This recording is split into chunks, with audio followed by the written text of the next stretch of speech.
안녕하십니까 여러분. 오늘은 제가 상가주택, 그러니까 점포겸용이죠.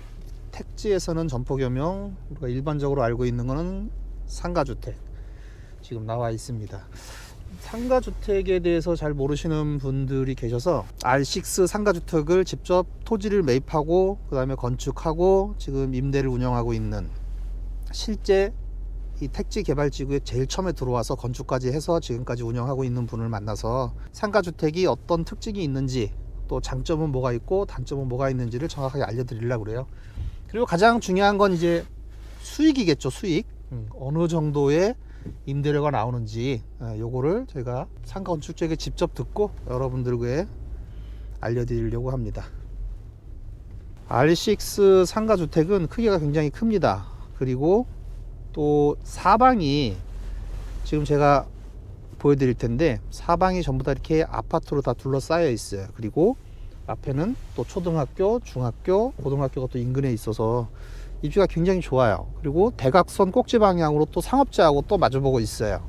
그래서 접근성도 괜찮고, 그 다음에 가장 중요한 거는 이제 이 배후지가 많다 보니까 안정적인 임대료가 나오는 곳이기도 합니다.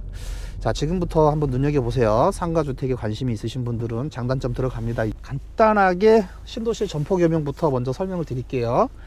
점포겸용 주택, 즉 상가주택이라고 하죠. 다가구 주택에 상가가 결합한 형태의 단독주택, 요거를 신도시 택지개발지구에서는 점포겸용, 우리가 보통 그냥 구도시에서는 상가주택이라고 합니다. 자, 보시다시피 1층은 근린생활시설과 주차장으로 구성이 되어 있고, 2층, 3층, 4층은 주택으로 구성되어 있어요.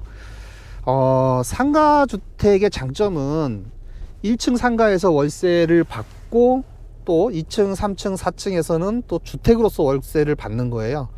상가에서 받고 주택에서 받고, 그래서 리스크를 완화시키기에 가장 좋은 게 또 상가주택입니다. 이 상가주택의 가장 큰 장점은, 지금 경기가 별로 안 좋잖아요. 공실들이 굉장히, 상가주택에도 이제 공실들이 많이 보이고 있는데, 지금처럼 이렇게 불경기가 오면 상가 임차인이 구해지지 않아서 이제 임대료가 들어오질 않으니까 좀 어려움을 겪는데, 건물주 입장에서 임대료는 들어오지 않는데 또 이자는 내야 되잖아요. 생활도 해야 되고. 그러니까 이렇게 불경기가 왔을 적에 상가 하나로만 구성되어 있으면 임차인을 구하기가 쉽지 않고, 또 월세 받기가 쉽지 않아서 굉장히 큰 어려움에 처하게 됩니다. 임차인은 들어오지 않았는데 이자 나가야지, 건물 있으니까 또 건물에 나가잖아요. 건물에 나가야지, 뭐 여러 가지 나갈 게 굉장히 많아요. 내 생활비도 나가야 되니까. 그러니까 사람 미쳐버리는 거죠, 이렇게 임차인이 안 구해질 때는. 그런데 상가주택은 이렇게 보시다시피 1층은 상가로 돼 있고, 위층은 2층, 3층, 4층은 주택으로 돼 있어요. 아이고, 차가 많이 밀립니다.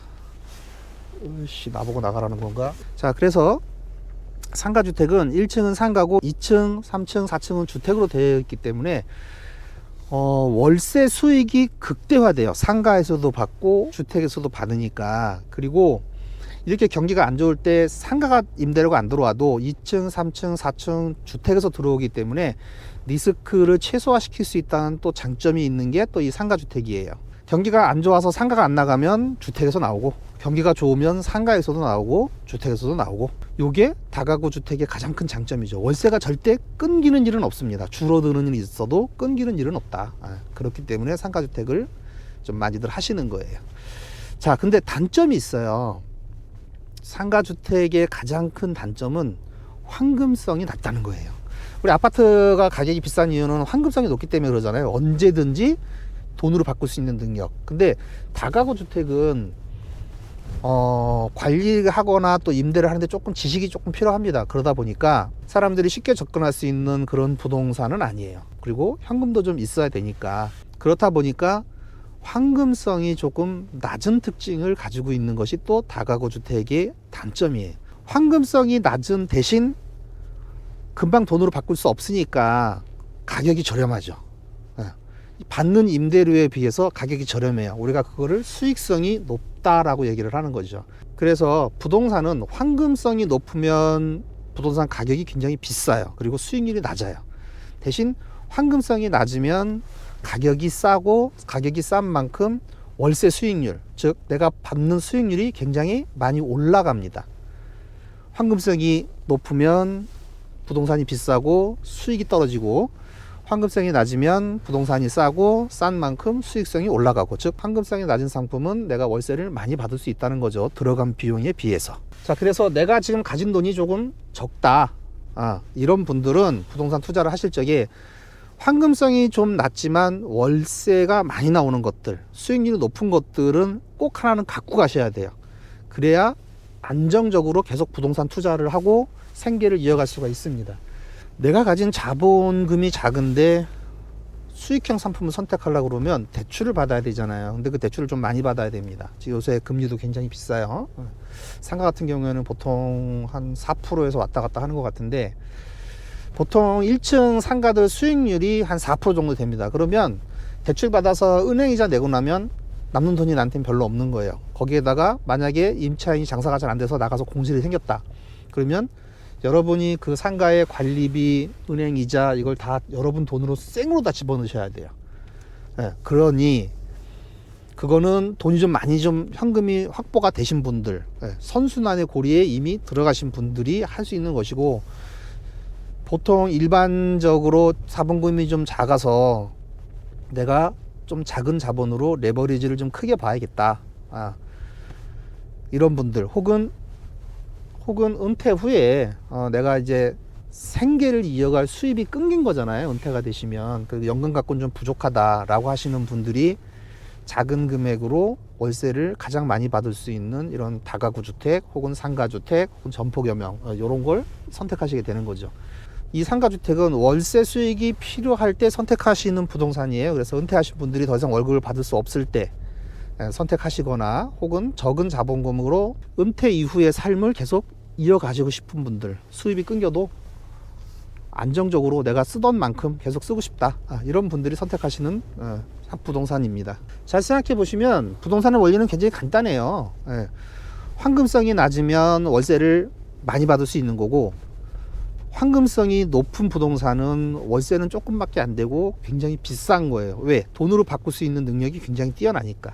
그러니까 여러분은 그 두 개 중에 하나를 선택하셔야 되는데, 대부분 황금성이 높은 거를 선택하실 수 있는 분들은 자본금이 많으신 분들, 혹은 내가 그걸 살 적에 대출을 안 받으시는 분들, 이런 분들은 그걸 하셔도 돼요. 그렇지만 내가 대출을 받거나 내가 자본금이 크지 않은 경우에는 좀 황금성은 좀 낮지만 수익을 많이 받을 수 있는 상품으로 가셔야 절대 실패하지 않습니다. 내가 가진 자본금은 적은데 대출을 풀로 받아서 만약에 수익형을 했다, 그러면 그거는 조금 곤란할 수 있어요. 왜냐하면 지금처럼 경기가 이렇게 안 좋을 때는 상가 임차인이 월세를 못 낼 수도 있고 망해서 나갈 수도 있잖아요. 그렇게 되면 여러분들은 대출 이자도 못 냅니다. 대출 이자도 감당하지 못하고 망하게 되는 거죠. 자, 상가주택 건물주님을 모셨습니다. 안녕하세요. 요 건물이죠? 네. 한번 볼까요? 자, 엘리베이터는 있으시죠? 예, 있어요. 요 상가 건물에 대해서 간단하게 한번 설명을 해주세요. 자, 이 토지 몇 평이죠? 토지는 85평이요. 85평. 예. 그리고 1층은 상가고 2층, 3층, 4층은 주택입니다. 주택. 1층은 지금 통으로 임차인이 있는 거예요? 아니면 잘랐어요? 통임차죠? 통으로 임차죠? 통일 임차가 네. 조금 리스크도 있잖아요. 임차인 나가면 임대료가 전혀 안 들어오니까. 그럴 수는 있죠. 그런데 장사 잘하는 임차인들 오시면 상가 가치가 더 올라가기는 합니다. 맞아요. 그건 인지도가 높아지니까. 예. 거기가 좀 장사를 잘하면 사람들이 유명해지잖아요. 왜? 그렇죠. 그 건물 가치도 조금 영향을 미치는 것 같더라고요. 근데 여기가 보니까 위치가 좋아요. 지금 요 앞으로 버스 정류장이 있고, 자세히 찍으면 좀 프라이버시가 좀 침해되니까 요 바로 앞에 버스 정류장이 있고, 택시 정류장이 있고, 또 사거리 코너가 있고, 있죠. 그리고 아파트가 싹 다 둘러싸고 있어요. 네, 아주 위치 좋아요. 입지는 굉장히 잘 고르셨어요. 보는 눈이 있습니다. 아, 보는 눈이 있으시다. 네. 한번 들어가 볼까요? 아, 자동문을 하셨네. 요즘은 전부 다 자동문을 하죠. 그렇죠. 아, 그리고 요거 라임스톤으로 하셨구나. 신경 써서 했습니다. 요거는 왜 스테인리스로 안 하셨어요? 스테인리스보다 주철이 조금 더 튼튼해요. 용접 부위가 잘 떨어지거나 잘 쉬거나 하더라고. 그렇죠. 이게 좀 더 강하죠. 비싸게 줬습니다. 2층 한번 소개 좀 시켜주세요. 네. 보일러나 뭐 이런 것들을 어떻게 했는지. 엘리베이터 부분은 라임스톤으로 썼고요. 네. 바닥은 대리석, 벽은 타일이에요. 돈 좀 썼습니다. 라임스톤에. 이것도 돈 좀 쓰셨는데 뭐. 보통 신경 우리가 쳤어요. 페인트 칠을 하잖아요. 네. 근데 페인트 칠을 하면 이게 유지 관리가 좀 어렵더라고. 보통 몇 년에 한 번씩 탈락이 되니까 프라이머 칠하고 다시 페인트 칠하고 이게 돈이 굉장히 많이 들더라고. 유지비가 귀찮고. 근데 무엇보다도 세입자들이 좀 귀찮죠, 그렇죠? 근데 양쪽을 다 이렇게 하셨네, 전부 다. 외관상 보기에도 괜찮고 관리하지 않으려고요. 이렇게 타일을 발라놓으면 페인트 칠 안 해도 되고, 바닥도 폴리싱 타일로 해놨네. 네. 여기는 대리석이었고 라임스톤, 그다음에 폴리싱 타일. 복도가 굉장히 크게 했어요. 넓은 편이에요. 타 건물에 비해서. 화재가 났을 시에 대피하기 쉽게 불연성 재료로 썼고 복도를 넓게 뺐고 직관적으로 대피하기 쉽게 좀 구조를 뽑아보았습니다. 맞아, 이거 신경 되게 많이 쓰신 것 같아요. 이렇게 지금 나와서 일자로 돼 있고, 이렇게 보면 바로 비상 계단으로 지금 내려가고 또 올라갈 수가 있거든요. 비상 계단이 와우, 정말 넓어요. 보통은 방들을 더 만들려고 그러는데 방을 포기하고 좀 더 편의성, 그 다음에 안전성을 또 확보했구나, 이 집은. 이것도 스테인리스가 아니라 굉장히 튼튼합니다. 신경 쓴 흔적이 여기저기 다 보이네요. 뭐죠, 저거는? 저거는 2층에 4개 세대에 있는 도시가스랑 보일러를 모아놨어요. 관리하기 편하게. 여기다가 전부 다? 네. 그럼 관리하기 되게 편하겠네, 진짜. 그렇죠. 세대를 방문할 필요는 없습니다. 그럼 여기에서 고장이 나면 여기에서만 다 처리를 하면 되니까 세대를 들어가지 않아도 되는구나. 네. 그럼 세입자들이 뭐 키 알려주고 자기가 또 와야 되고 이런 번거로움이 없어지네. 그렇죠. 임차인들한테는 좀 용이한 점이죠. 수도도 세대별로 계량기를 다 따로 놓았고요. 돈 좀 썼습니다. 곳곳에 돈을 쓰는 흔적이 보이네요.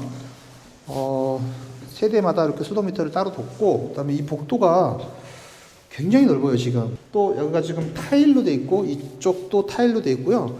바닥은 폴리싱 타일로 돼 있고, 이쪽 타일로 돼 있고, 그다음에 이렇게 창문이 또 있어요. 뭐 만약에 이게 환기에도 도움이 되지만 화재가 났을 때는 요거 열고 연기가 나갈 수 있으니까, 만약에 불이 나더라도 이렇게 나와서 이렇게 대피하기가 굉장히 편하죠. 보통은 막 코너가 져 있고 꺾어지고 그러잖아요. 그리고 창문도 없는 경우가 있고, 창문이 여기도 있네. 네. 여기도 있고. 근데 복도를 다들 보면 아깝다 그러겠다. 이렇게 비상 계단하고 이 복도를 굉장히 크게 빼셨구나. 원룸은 빈 게 있을까요? 공실 없어요, 현재. 하나도 없어요? 지금 없어요. 다른 데는 공실 되게 많아요. 공실이 많은 곳도 있다고는 들었는데 저희는 이제 공실이 거의 없이 메꿔지고 있어요. 다른 데보다는 저희가 뭐 조금은 비싼 편이긴 한데 그 집들보다는 사이즈가 확실히 크기 때문에 사이즈가 크구나. 비교해보고는 저희 건물을 보고 결정하신 경우가 많아요. 그러면 전부 다 원룸이에요? 원룸이 세대 층에 2개씩 1.5룸이 2개씩 있어요. 그렇게 2층, 3층. 2층에는 발코니도 있어요. 그래서 발코니가 있어요? 3층보다는 2층을 좀 더 선호하는 편이고 공용 발코니, 전용 발코니. 전용이요. 세대 전용이고 그래서 2층이 인기가 좋은 편이에요. 그러니까 공실이 별로 없겠네. 왜냐면 원룸이 좀 답답하다 보니까 조금 발코니가 있으면 조금 더 선호되긴 하거든요. 3층 한번 가볼까요? 3층은 2층하고 똑같은 구조인데 테라스만 없어요. 발코니, 테라스? 네. 그럼 여기도 똑같이, 거기하고 똑같이 원룸 1.5룸으로 이루어진 거네요? 예, 원룸 2개, 1.5룸 2개요. 그러면 8개네, 이제 2층, 3층 합치면. 네, 맞아요. 8실. 네. 여기도 똑같이 또 이렇게 해놨구나. 보일러랑 가스. 자, 이렇게 가스를 다 몰아놨어요. 그리고 보일러도 이렇게 몰아놨습니다. 세입자들이 굉장히 편하겠네. 그래요. 세입자가 편해야지 월세도 잘 받으니까요. 빙고. 예. 근데 이 집은 정말 세입자들이 좋아하게 설계가 돼 있네, 세팅이. 특히 복도. 이야, 너무 시원해. 너무 단순하고, 그 다음에 복도가 어둡지 않고 창문이 있어서. 4층은 어때요? 4층은 투룸 2세대 있어요. 투룸 2세대. 이거 하나, 이건 다 기본적으로 해주셨구나, 이렇게. 네. 복도가 짧아졌구나. 요렇게 2세대. 그럼 얘는 몇 룸이에요? 방이 몇 개예요? 방 2개. 방 2개, 거실, 주방. 방 2개, 거실, 주방. 방 2개, 거실, 주방. 요 두 호수. 예, 베란다 있고. 여기도 복도 똑같습니다. 지금 위층, 2층, 3층, 4층 복도 넓이가 굉장히 넓어요. 똑같고 창문 2개 있고, 그 다음에 역시 또 여기 타일, 바닥 폴리싱 타일, 그 다음에 이쪽은 대리석. 그러니까 소재 자체가 뭐 유지 보수나 관리를 해야 할 필요가 없는 걸로 다 하셨구나. 제가 관리를 신경을 많이 못 쓸 것 같아서 좀 그런 그쵸. 부분에 신경을 많이 쓰고 돈을 좀 초기에 좀 들였어요. 그래요. 초기에 돈을 들이면 관리를 하지 않아도 되니까 그거는 굉장히 좋은 장점인 것 같습니다. 아, 창문까지 또 신경 쓰는 흔적이 보이네. 이것도 이 난간하고 똑같이 지금 여기 셀을 해놓으셨어요.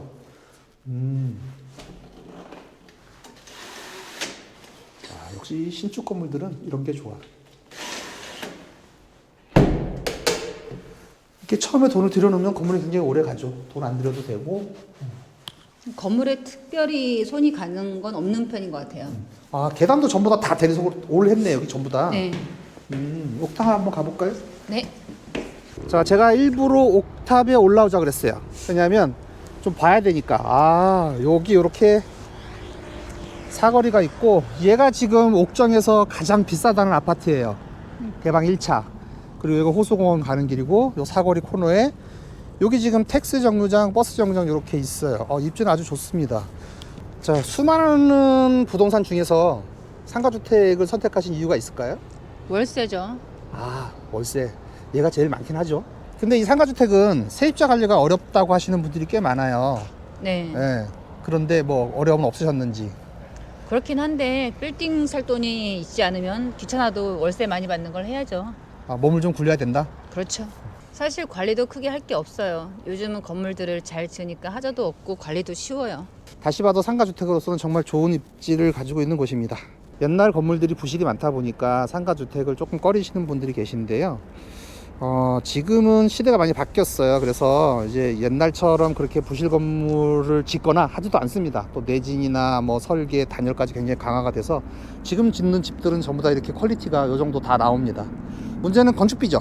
건축비가 많이 올라서 새로 건축을 하는 것보다는 기존의 건물을 인수하시는 게 아마 조금 더 저렴할 겁니다.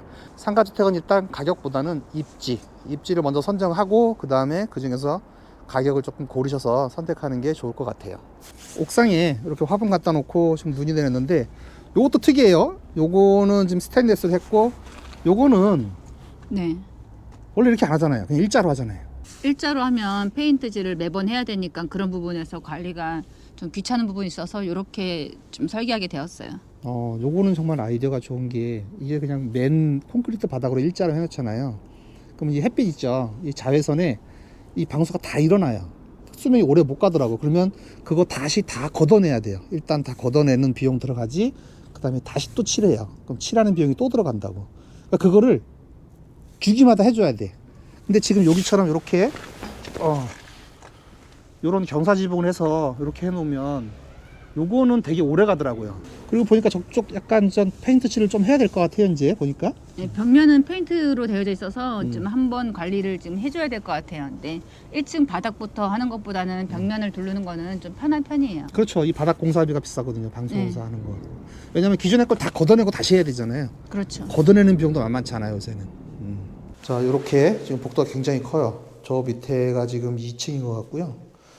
복도가 이렇게 넓습니다. 이렇게 넓은데 현관 역시 굉장히 넓어요. 내려가기도 되게 편하네. 계단을 지금 한 번, 두 번, 세 번 꺾었어요. 네. 그래서 뭘 들고 올라가기 굉장히 편하게 해놨네. 보통은 두 번 꺾는데, 자 보세요.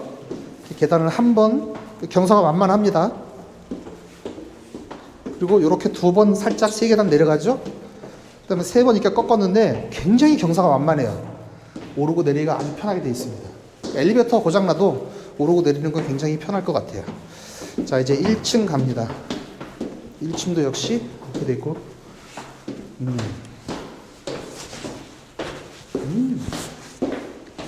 아주 깔끔하고 합리적으로 되어 있어요.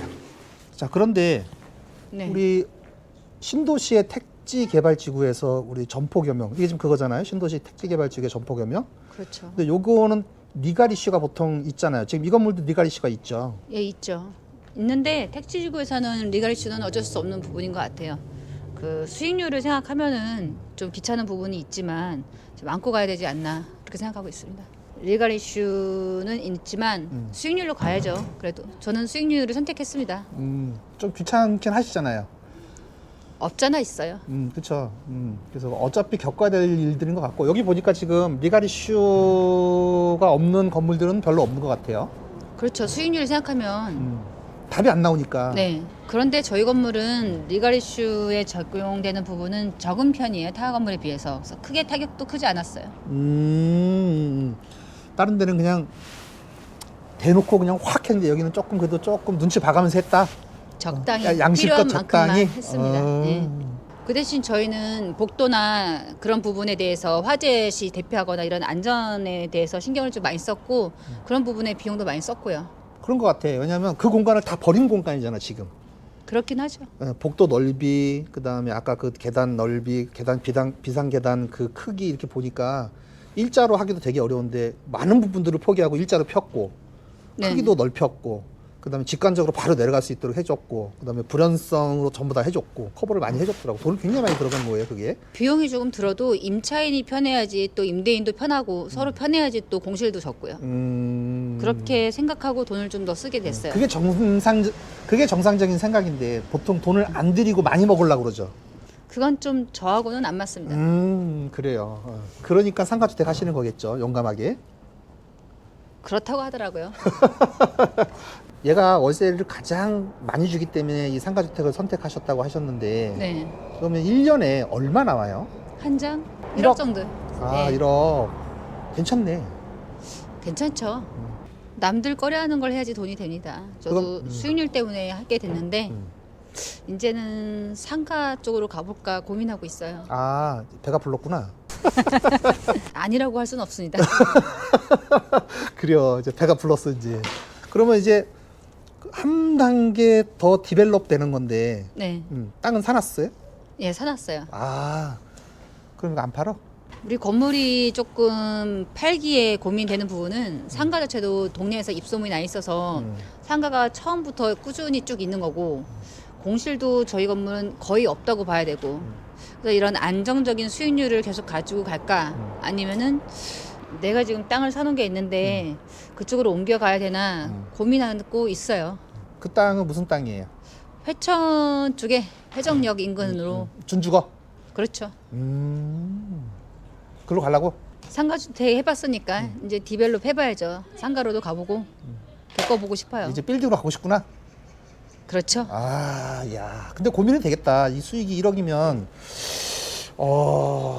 자, 근데 각오하셔야 돼요. 상가로 가면 수익률이 현격하게 낮아져요. 똑같은 돈을 들여도 1억 안 나와, 이제. 그보다 훨씬 더 수익률은 낮고 리스크는 커요. 리스크가 있어도 도전해봐야죠. 아, 좋다. 그럼 도전 정식. 이미 질렀어요. 이것도 그렇게 하신 거 아니에요? 그렇죠. 근데 요거 하려고 그랬을 적에 다른 사람들이 굉장히 많이 말렸을 것 같아요. 왜냐하면 상가주택 샀다 그러면 사람들이 도시락 싸들고 와서 지랄하더라고. 그 다음에 또 리갈 이슈가 있잖아요. 네. 거기에서 한 번 더 지랄하면 아무도 못해 이걸.